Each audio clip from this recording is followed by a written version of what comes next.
Esto que decías de los dogmas, ¿no? Que trabajabais en el Movelamine, está relacionado con el concepto del ultrarracionalismo, ¿no? Le llamabais así, que era empezar una idea sin saber muy bien cómo va a terminar. Uh-huh. ¿Alguna vez considerasteis pensasteis que esto se podía ir de las manos? ¿No? Lo digo porque al final una obra casi siempre, ya no hablo solamente en el plano de un grupo de filósofos o de artistas, como puede ser vuestro caso, sino en general, ¿no? En todo el arte. Al fin y al cabo, el autor normalmente sabe hacia dónde va. No siempre, hay ciertas técnicas, ciertas corrientes que se dejan llevar un poco por él a dónde irá, pero claro, cuando esa obra no es una pintura o no es una escultura, sino que está en la vida real, hay consecuencias, ¿no? Entonces, ¿en algún momento llegasteis a pensar que lo que hacíais se podía ir de las manos hasta un punto que no controlaseis? Realmente no, Uh-huh. porque no hacíamos... confrontábamos este pensamiento grupal, ¿no? Esta moral entendida como el conjunto de valores que comparte un grupo de personas.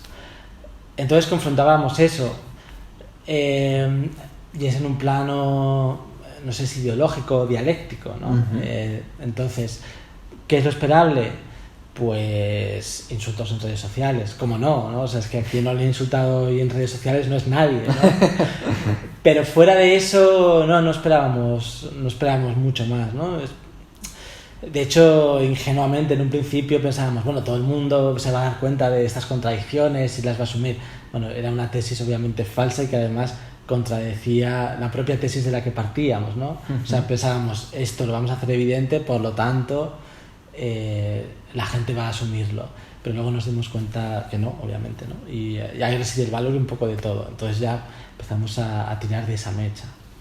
Fíjate que yo cuando estuve leyendo el libro de Soto Ibáñez que mencionaba antes y que tenemos aquí, hay una cosa que me llamó mucho la atención y es la poca cobertura mediática que os dieron los medios, ¿no? Hasta que un acto vuestro se hizo conocido tuvisteis que hacer bastantes de antes, ¿no? ¿Por qué crees que los medios utilizan en muchas ocasiones casi cualquier noticia para llenar las portadas, pero en vuestro caso jamás se hizo esa cobertura mediática?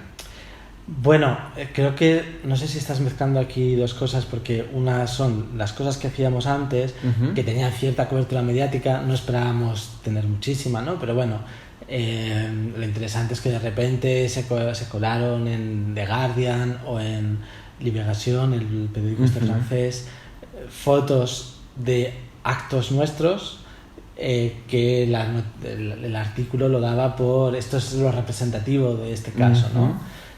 Cuando realmente es un acto irónico, ¿no? Pero el artículo era literal, entonces lo ponía como una foto impactante de algo que estaba pasando allí, pero no identificaba la ironía, ¿no? Te pongo estos dos ejemplos que son como los más claros, ¿no? En prensa española sí que salimos en bastantes sitios sin que se detectase la ironía. Luego el caso un poco que está aquí volando, el cual igual, como hemos hablado, es mejor no entrar, uh-huh, que es un acto que nos llevó a un juicio, ya una condena penal. Ese fue el que no nos dio ningún tipo de cobertura mediática hasta que no salió el libro de Juan Soto Ibáñez, que es el que recoge la historia de Movelamine y la del caso, ¿no? Entonces, un poco, bueno, las acciones anteriores sí que lanzábamos alguna cosa no muy grande a la prensa y algunos medios picaban. Y lo interesante no era que los medios picaban, sino luego la reacción de la gente, en fin, ¿no? Uh-huh. Como esta doble vuelta de tuerca me interesaba mucho. Incluso había medios que no picaban, sino que lo que contaba antes de Cuatro Ruedas sí, sino que lo explicaban.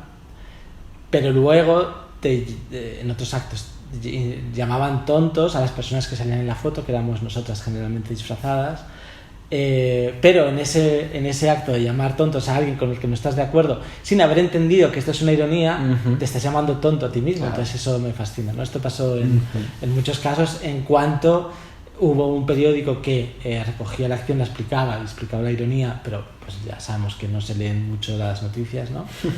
Entonces salía un poco de nuestro círculo de gente que nos conocía y ya pues se veía este tipo de cosas, ¿no? Que en cuanto a algo llega a algo un poco raro llega a tu modo de ver el mundo, lo intentas acoplar, el sesgo cognitivo, a tu forma de ver el mundo, y si no coincide con eso, pues son tontos o son imbéciles o lo que sea. Has hablado de dos cosas que son muy interesantes, que son términos que quizá aparentemente no estén contrapuestos, pero que realmente sí que tienen una mirada muy contraria, ¿no? Que son la mirada literal y la mirada irónica, ¿no? Hay un vídeo por ahí en la red que además habla de vosotros, de Ernesto Castro, que además estuvo muy vinculado, si no recuerdo mal, con Movelamine, participó en varios actos. Ernesto Castro, para quien no lo conozca, es un filósofo que además difunde vídeos en YouTube, y explicaba un poco 4 formas distintas de la ironía, ¿no? Hablaba de la preironía, la posironía y la metaironía, ¿no? Y las explicaba en base a 2 conceptos, los mitos y los ritos, ¿no? Los mitos como las creencias, quizás los marcos teóricos que podemos tener cada uno, incluso el resultado de la ética propia, ¿no? Eso es un mito, una creencia. Y luego también estaban los ritos, lo que realmente se lleva a la práctica. Y es muy curioso ver cómo en vuestros actos, cuando trabajabais ese término de la ironía, efectivamente se ponía en práctica unos ritos que quizá no concordaban por los mitos, porque precisamente así surge la ironía, ¿no? De hacer algo de lo que realmente no se cree. Ernesto Castro, en el vídeo que hablaba, ponía el ejemplo de una persona que dice qué buen político es Pedro Sánchez sin creérselo. Eso es un acto irónico, porque evidentemente él no quiere difundir una idea de que Pedro Sánchez es un gran político, sino todo lo contrario, decirlo de manera contraria. El problema de esto, el problema que tiene la ironía, es que realmente se acabe prostituyendo, ¿no? Y se haga una mirada literal de aquello que se está diciendo. Entonces, la pregunta que yo te hago es si crees realmente que hoy en día la sociedad está más o menos preparada que hace unos años para asumir con una mirada irónica las cosas que realmente lo son. Vuelvo un poco a la respuesta que te he dado antes. No creo que las cosas hayan cambiado tanto. Con esto es un poco lo que mucha gente me pregunta: ¿qué le dirías tú a la gente que cree que ahora hay más libertad de expresión que nunca? Bueno, realmente creo que la hay, ¿no? No creo que las cosas hayan cambiado tanto en cuanto a la recepción de mensajes, ni nada de eso. Lo único de nuevo es que tenemos un panorama nuevo, o un panorama que de repente saca a la luz ciertas cosas, o ciertas cosas que es básicamente que podemos ver qué opina la gente de primera mano. Bueno, la gente que está en redes sociales, ¿no? Porque luego al final Twitter no es tan representativo. Y nos damos cuenta pues que hay desinformación aunque no quieras que la haya, ¿no? Lo que comentaba, de repente un artículo explica bien la cosa, pero uno se queda con el titular o el primer párrafo y no llega a ahondar en la cuestión. Entonces, aunque no quieras que haya, pues no hay muchas entendederas más allá de algo que hace muy bien la publicidad, que es poner eslóganes. Entonces, un titular podría ser un eslogan, y tú ese eslogan lo amoldas a tu visión del mundo. Espera, me estoy yendo un poco de la pregunta. Realmente sí creo que ahora la gente entiende la ironía, está preparada. Yo creo que nunca no se ha entendido más ni menos que antes, ni vamos, que un poco la respuesta que te he dado antes, ¿no?